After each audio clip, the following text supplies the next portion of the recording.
कार्यक्रम की चर्चा के अवसर पर माननीय प्रधानमंत्री हमारे बीच उपस्थित हैं। आपकी उपस्थिति और मार्गदर्शन के लिए हम सभी आपका स्वागत और धन्यवाद करते हैं। साथ ही मैं माननीय मंत्री एमएसएमई श्री नारायण राणे जी, माननीय राज्य मंत्री एमएसएमई श्री भानु प्रताप सिंह वर्मा जी तथा माननीय राज्य मंत्री टेक्सटाइल्स श्रीमती दर्शना जरदोश जी का भी हार्दिक स्वागत और अभिनंदन करता हूं। आज हमारे बीच इस वेबिनार में वर्चुअल माध्यम से एमएसएमई मंत्रालय तथा टेक्सटाइल मंत्रालय के कुल करीब 640 क्षेत्रीय कार्यालयों से अनेक प्रतिभागी और विशेषज्ञ जुड़े हुए हैं। राज्य सरकारों और केंद्र शासित प्रदेशों की विभिन्न संस्थाओं और देश भर की करीब 280 औद्योगिक संघों से उद्यमी सदस्यगण भी शामिल हैं। इनके अलावा वेब लिंक के जरिए भी भारी संख्या में एमएसएमई कुटीर उद्यमियों आदि जुड़े हुए हैं। मैं आप सभी का स्वागत करता हूं। इस वेबिनार से पूर्व संभावित लाभार्थियों सहित भारत सरकार के विभिन्न मंत्रालयों, विभागों, राज्य सरकारों और विशेषज्ञों के साथ परामर्श के 10 से अधिक सत्र किए गए। आज का यह वेबिनार सभी स्टेक होल्डर्स के संवाद और सुझाव को लेकर एक सफल कार्यक्रम की रूपरेखा बनाने में सहायक साबित होगा। एक बार फिर से मैं आप सभी को यहाँ उपस्थित रहने के लिए धन्यवाद करता हूँ। अब मैं माननीय प्रधानमंत्री महोदय से अपना मार्गदर्शन और आशीर्वचन देने का आग्रह करता हूँ। सर।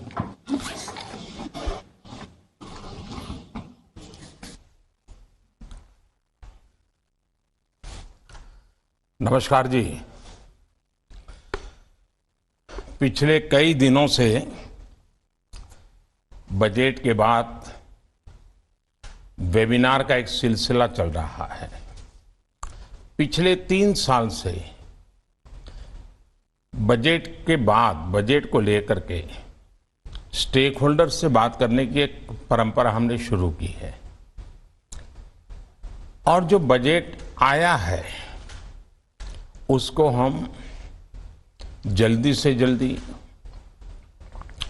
बहुत ही फोकस वे में कैसे लागू करें। स्टेक होल्डर्स उसके लिए क्या सुझाव देते हैं, उनके सुझावों पर सरकार कैसे अमल करे, यानी एक बहुत ही उत्तम तरीके का मंथन चला है।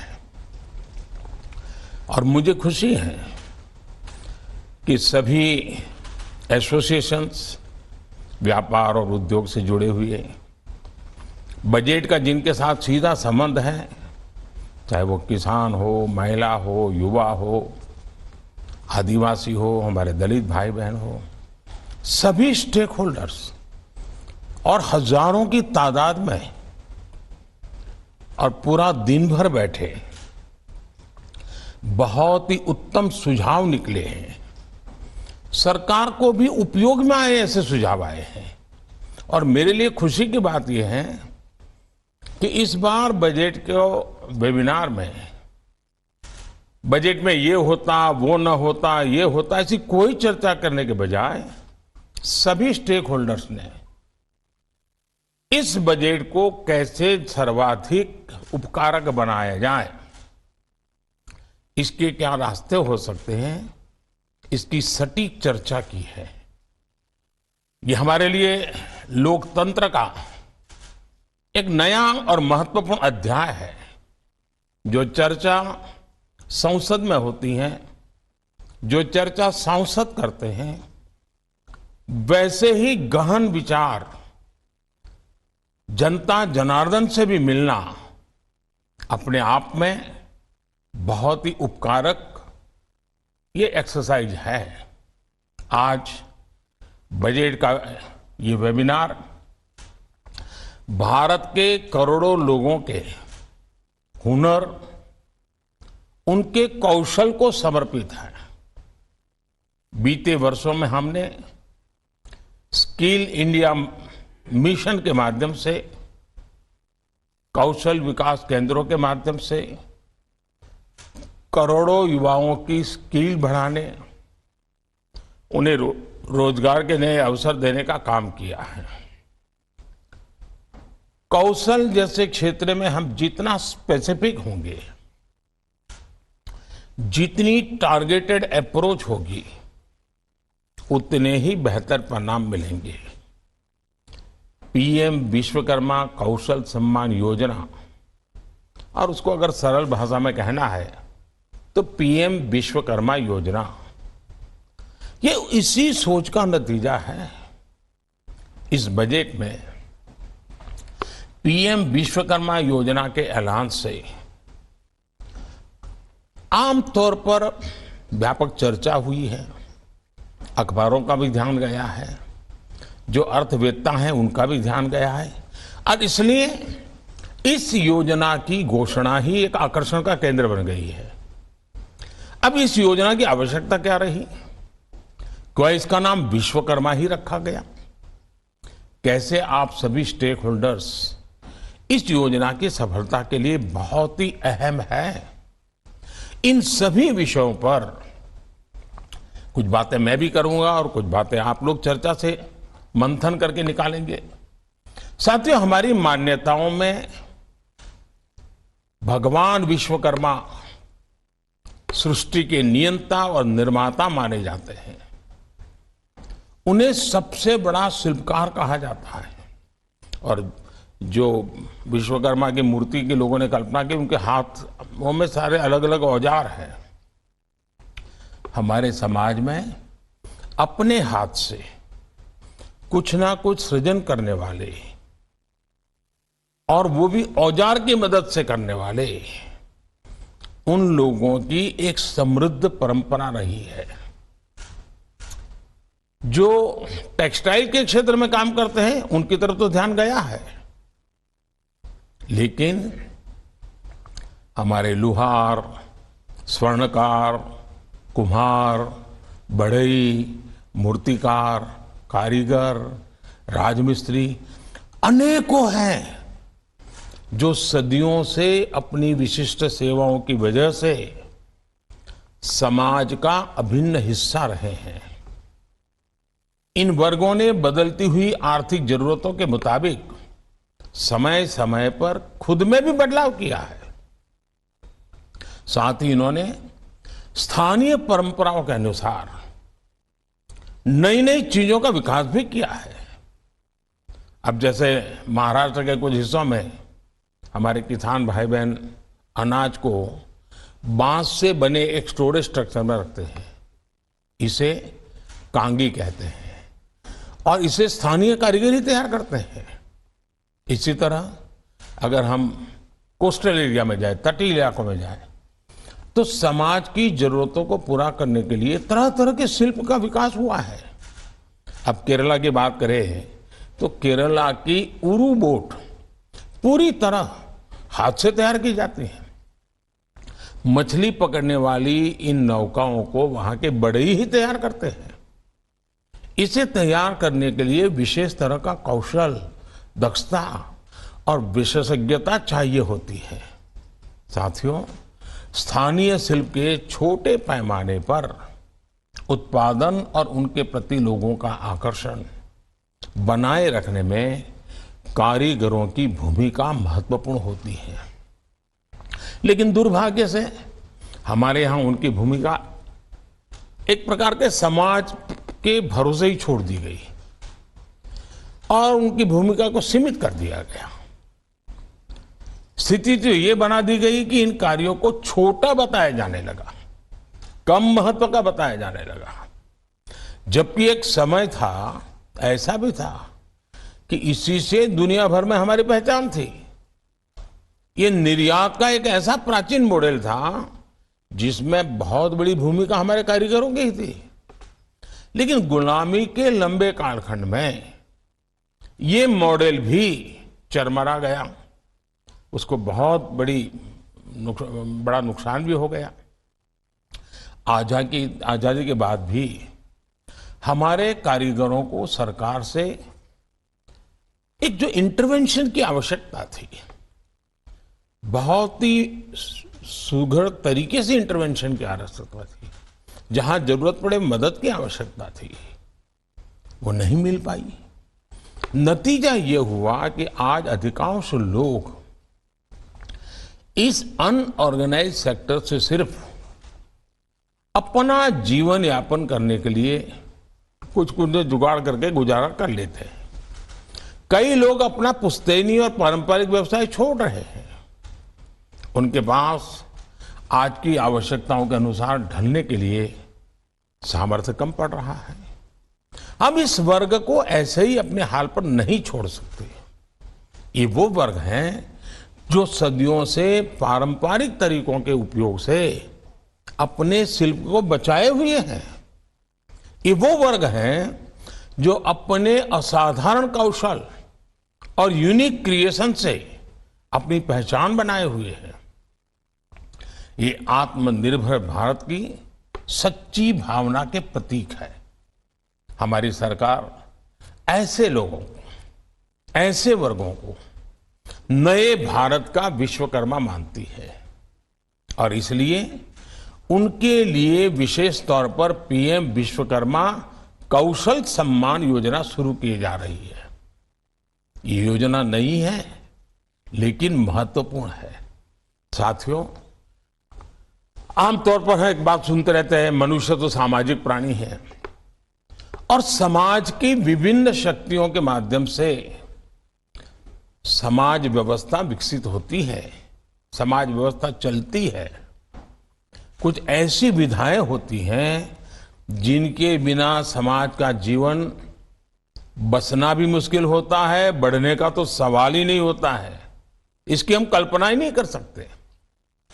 हो सकता है उन कार्य को आज टेक्नोलॉजी की मदद मिली हो, उनमें और आधुनिकता आई हो, लेकिन उन कार्यों की प्रासंगिकता पर कोई सवाल नहीं खड़ा कर सकता। जो लोग भारत की ग्रामीण अर्थव्यवस्था को जानते हैं वो ये भी जानते हैं कि किसी परिवार में फैमिली डॉक्टर भले ना हो या ना हो, लेकिन आपने देखा होगा फैमिली सुनार जरूर होता है। यानी हर परिवार पीढ़ी दर पीढ़ी एक खास सुनार परिवार के यहां से ही गहने बनवाते हैं, गहने खरीदते हैं। ऐसे ही गांव में, शहरों में विभिन्न कारीगर हैं जो अपने हाथ के कौशल से औजार का उपयोग करते हुए जीवन यापन करते हैं। पीएम विश्वकर्मा योजना का फोकस ऐसे एक बहुत बड़े बिखरे हुए समुदाय की तरफ है।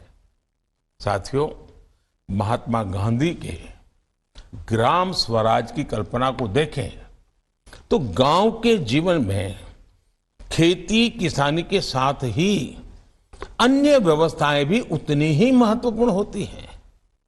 गांव के विकास के लिए गांव में रहने वाले हर वर्ग को सक्षम बनाना, आधुनिक बनाना, ये हमारी विकास यात्रा के लिए आवश्यक है। मैं अभी कुछ दिन पहले ही दिल्ली में आदि महोत्सव गया था। वहां मैंने देखा कि हमारे आदिवासी जनजातीय क्षेत्र के हस्तकला में और अन्य कामों में जो लोगों की महारत है, ऐसे कई लोग आए थे, वो स्टॉल लगाए थे। लेकिन मेरा ध्यान एक और गया, वहां जो लाख से चूड़ी बनाने वाले लोग थे, लोगों के लिए बड़ा आकर्षण का केंद्र था। ये लाख में से चूड़ी कैसे बनाते हैं, उसका पेंटिंग कैसे करते हैं और गांव की महिलाएं कैसे कर रही है, साइज के विषय में उनके पास क्या टेक्नोलॉजी है। और मैं देख रहा था वहां जो भी लोग आते थे 5-10 मिनट वहां तो खड़े ही रहते हैं। उसी प्रकार से हमारे जो लोहे का काम करने वाले हमारे लुहार भाई बहन हैं, मिट्टी का बर्तन बनाने वाले हमारे कुम्हार भाई बहन हैं, लकड़ी का काम करने वाले हमारे लोग हैं, सोने का काम करने वाले हमारे सुनार हैं, इन सभी को अब सपोर्ट किया जाना आवश्यक है। जैसे हमने छोटे दुकानदारों के लिए, रेहड़ी पटरी वालों के लिए पीएम स्वनिधि योजना बनाई, इसका उन्हें लाभ मिला, वैसे ही पीएम विश्वकर्मा योजना के माध्यम से करोड़ों लोगों की बड़ी मदद होने जा रही है।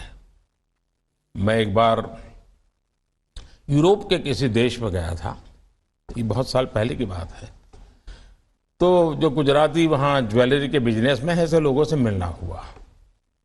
तो मैंने कहा आजकल क्या है? उन्होंने कहा साहब ज्वेलरी में तो इतनी टेक्नोलॉजी आई है, इतने मशीन आए हैं लेकिन आम तौर पर जो हाथ से बनी हुई ज्वेलरी है उसका बहुत आकर्षण है और बहुत बड़ा मार्केट है। यानी इस विधा का भी सामर्थ्य है। साथियों, ऐसे कई अनुभव है और इसलिए इस योजना के द्वारा केंद्र सरकार हर विश्वकर्मा साथी को होलिस्टिक इंस्टीट्यूशनल सपोर्ट प्रदान करेगी।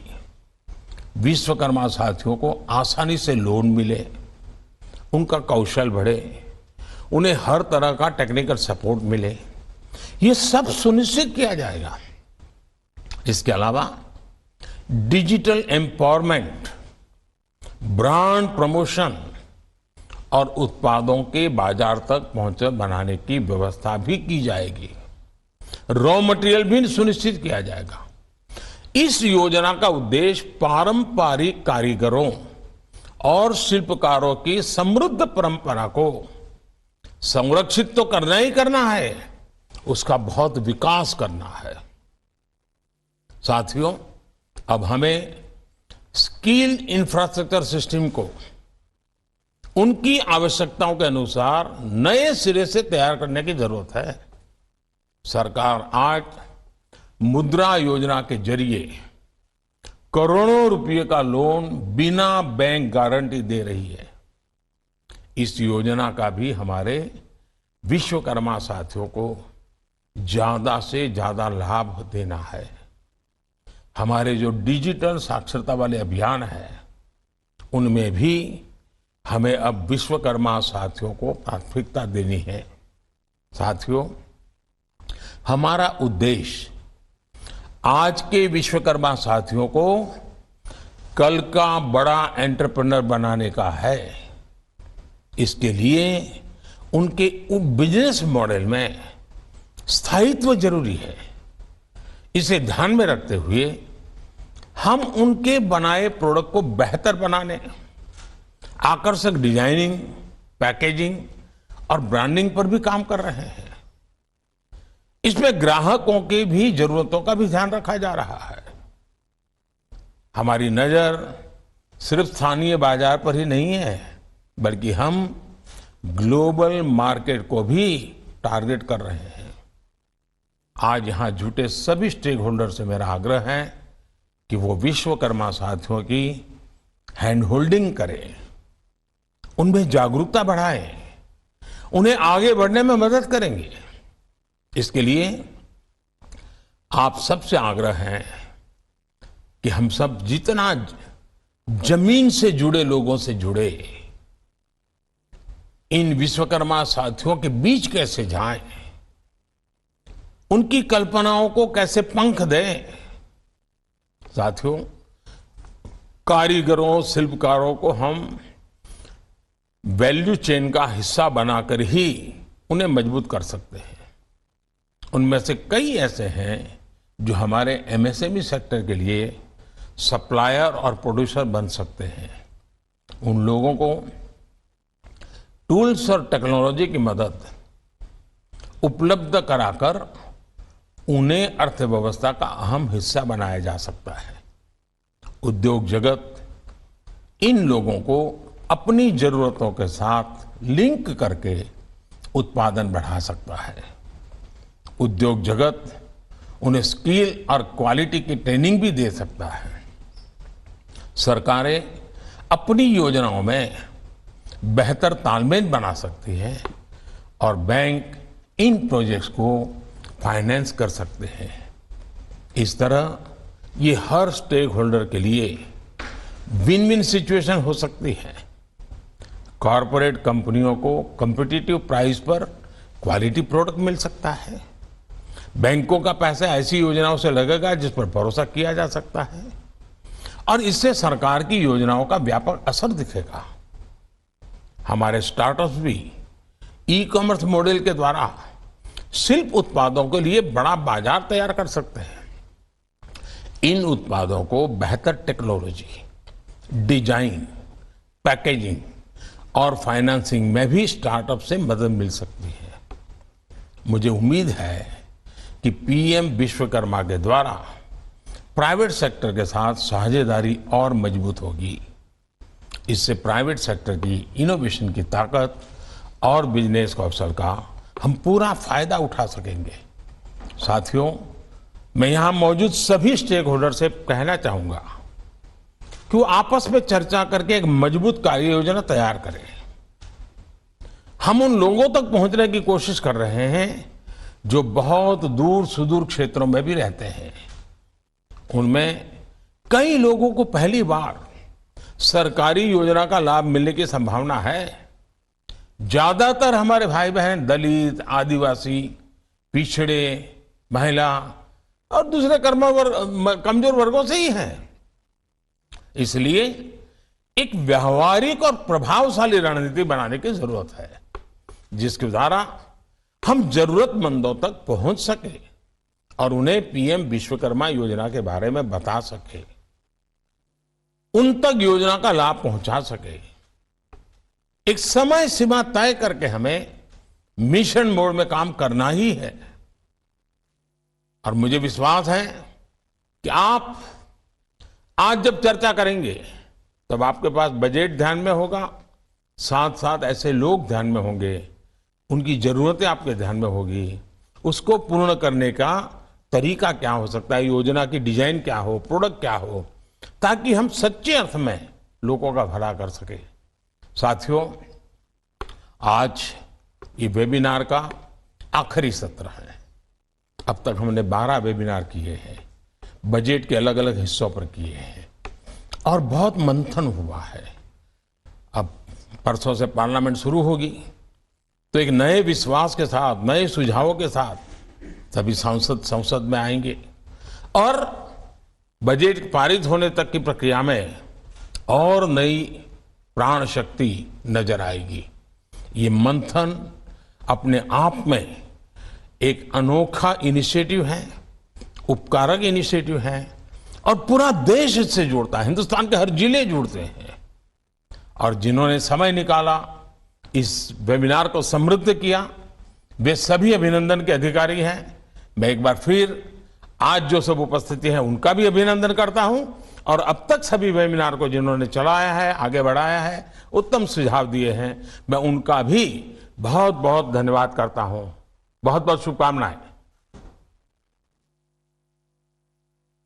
आप देख रहे थे पीएम विश्वकर्मा